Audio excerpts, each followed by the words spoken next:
నేరుగా పోలవరం కెనాల్ కోసం వచ్చాను. ఉత్తరాంధ్ర సుజల స్రవంతి, ఈ ఉత్తరాంధ్ర సుజల స్రవంతి పూర్తి చేస్తే అనకాపల్లి జిల్లా గాని ఈ ప్రాంతం అంతా కూడా బ్రహ్మాండంగా అభివృద్ధి అయ్యే పరిస్థితి వస్తుంది.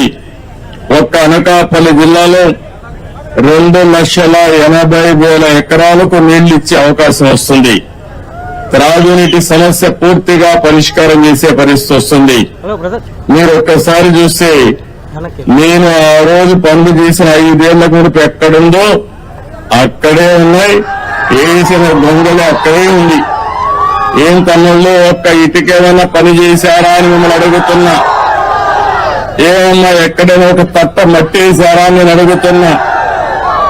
వీళ్ళు చేసింది గోతులు దిగారు, గుంతలు తీశారు, బాగు చేయలేదు కానీ గుంతలు తీశారు.